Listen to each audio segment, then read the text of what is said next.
C'est des heurts entre les manifestants et les forces de défense et de sécurité fidèles au président Gbagbo. Et parfois, ces heurts vont détonner jusque sur les casques bleus des Nations Unies ou alors les fonctionnaires des Nations Unies qui sont harcelés, qui sont même maintenant attaqués.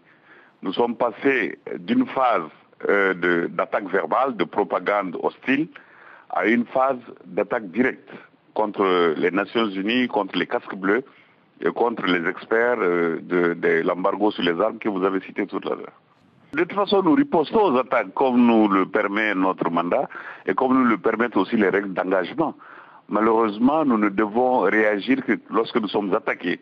Et de plus en plus, nos casques bleus nous ont dit qu'ils ne pourront pas longtemps supporter le fait d'être attaqués et de rester les bras croisés. Et nous n'avons jamais voulu être dans une situation de confrontation. Nous essayons de les calmer, d'appeler au sang-froid et au calme, parce que l'objectif, ce n'est pas d'être en confrontation. L'objectif, c'est de protéger les populations.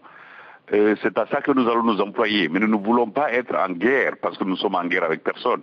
Nous ne voulons pas être en guerre avec qui que ce soit en Côte d'Ivoire. Et c'est cette position que nous allons maintenir. C'est très difficile, il y aura des obstacles, il y aura des obstructions, mais nous n'allons pas tirer sur les Ivoiriens. Nous ne sommes pas là pour ça.